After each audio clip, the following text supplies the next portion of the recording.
À chaque enfant son histoire est heureux de vous raconter son histoire du jour. Bonsoir les enfants, vous avez passé une bonne journée?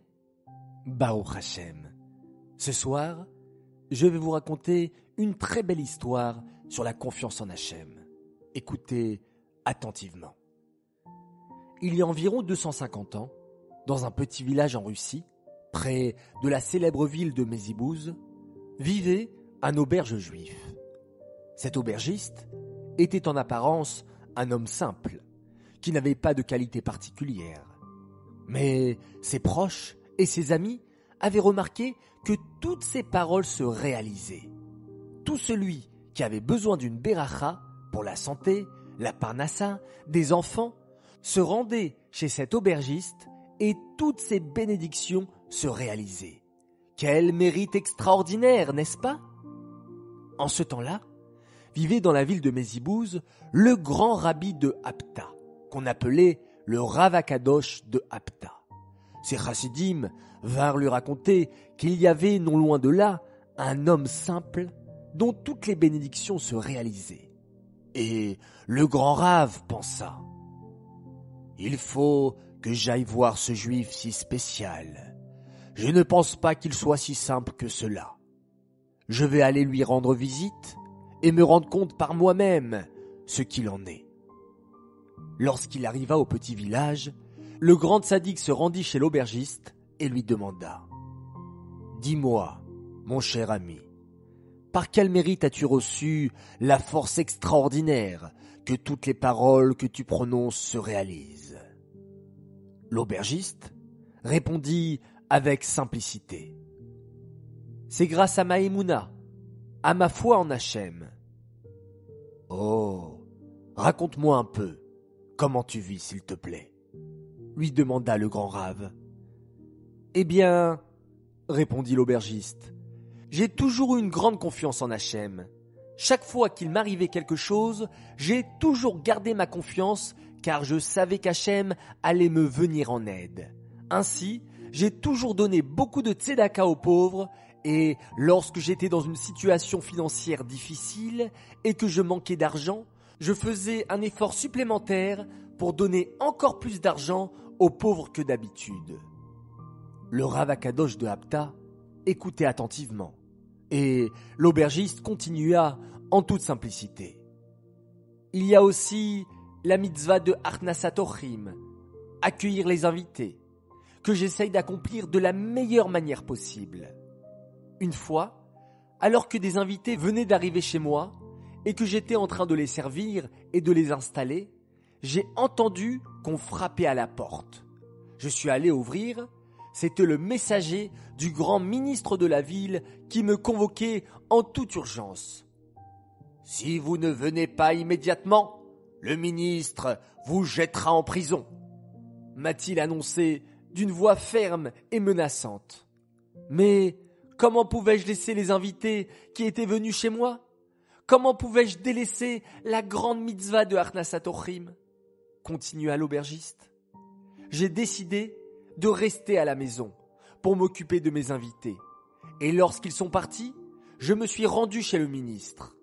Lorsque je suis arrivé chez lui, mais avec beaucoup de retard, je me suis rendu compte que sa colère avait disparu et qu'il était souriant. Il m'a parlé gentiment et, évidemment, je n'ai pas été jeté en prison. Et ainsi, à chaque fois qu'une menace me guettait, j'ai placé ma confiance en Hachem et à chaque fois, rien de mal ne m'est arrivé. Le Rav d'Apta écoutait avec attention et l'aubergiste continua. Il y a 2 ans, j'ai perdu toute ma richesse. Il ne me restait plus rien, même pas une pièce d'argent. Je plaçais quand même ma confiance en Hachem. Mais ma famille insistait que je trouve un associé qui m'aide à m'en sortir dans les affaires. Je n'étais pas d'accord. J'ai dit à ma femme et à mes enfants: Hachem est tout-puissant. Avec ou sans associé, il peut nous aider et me faire gagner de l'argent. Mais ma famille insista tellement que je ne pus plus résister et je partis en ville. En route, j'ai traversé des champs magnifiques, de belles forêts majestueuses, et à la vue de toute cette nature florissante, ma confiance en Hachem, le créateur de toutes ces merveilles, se réveilla de plus belle dans mon cœur.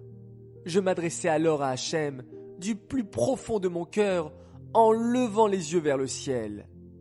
Maître du monde, toi qui as tout créé, qui nourrit et qui subvient aux besoins de toutes les créatures à chaque instant, je t'en supplie, écoute ma prière. Je suis dans de très grandes difficultés financières et je n'ai plus d'argent pour nourrir ma famille. Ma femme et mes enfants m'ont supplié d'aller en ville pour trouver un associé, un être humain de chair et de sang, qui a une vie limitée sur terre et qui demain ne sera plus. Maître du monde, je t'en supplie, sois mon associé, toi le seul et l'unique créateur, toi qui es éternel.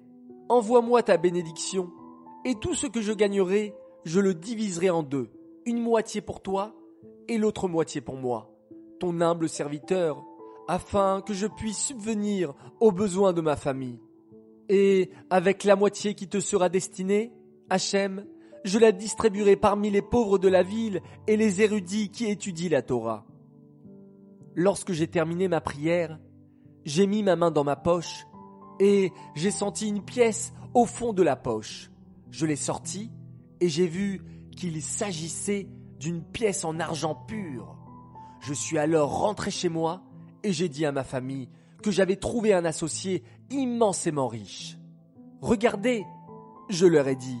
« Voici une pièce en argent qu'il m'a donnée pour redémarrer mes affaires avec une grande réussite. » Ce jour-là, j'ai acheté avec cette pièce en argent des aliments et des boissons pour mon auberge et j'ai commencé à accueillir de nouveau les clients. Depuis, tout ce que je gagne comme argent, je le partage entre deux boîtes. La première moitié, je la donne à mon associé, Hachem lui-même, et je distribue tout cet argent aux pauvres et aux Talmidei Chachamim, aux érudits qui étudient la Torah jour et nuit. Et l'autre moitié, je m'en sers pour moi et ma famille. L'aubergiste avait terminé son histoire. Le Rav Akadosh de Habta se leva, le remercia chaleureusement et quitta la pièce. Lorsqu'il revint à Mezibouze, il raconta cette merveilleuse histoire à ses chassidim et termina en leur expliquant. Celui qui est l'associé d'Hachem avec un cœur pur et sincère mérite que ses paroles et ses bénédictions soient accomplies.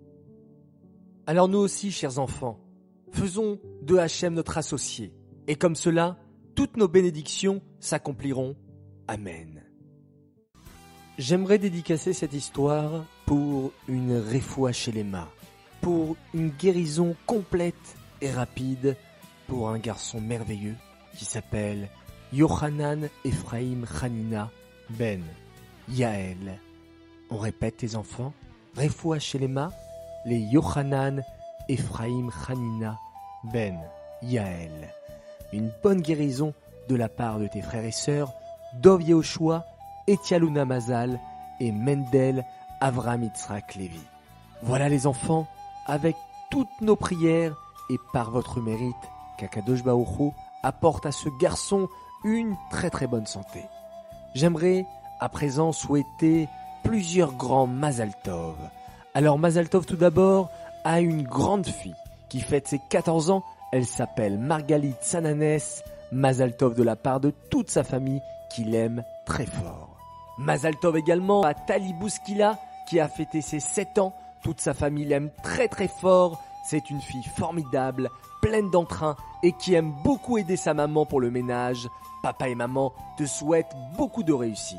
Mazal Tov également a une fille exceptionnelle. Elle s'appelle Nechamadina Frewa. Elle a fêté ses 4 ans. C'est la petite dernière de la famille. Ton frère, tes sœurs, ainsi que tes parents tenaient à te souhaiter un très très très grand Mazal Tov. J'aimerais faire mes 3 coucous du soir. Premier coucou pour un garçon formidable. Il nous écoute tous les soirs, c'est un vrai fan de À chaque enfant son histoire. Il s'appelle Solal Yaakov Adjadj. Deuxième coucou pour deux cousines extraordinaires qui adorent nos histoires. Elles sont également fans. Elles s'appellent Lénie Elfassi et Eti Bouni. Et enfin, mon troisième coucou pour la famille Seban, Elsa Hana, Gabriel Mimoun et Jérémy Yaakov qui ont beaucoup aidé maman et papa ces derniers temps. Ils ont fait un formidable kibout d'Avahem. Bravo!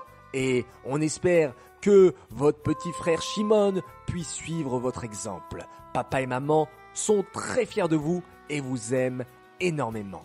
Voilà les enfants, il me reste à vous souhaiter une excellente nuit. Faites de très très très beaux rêves.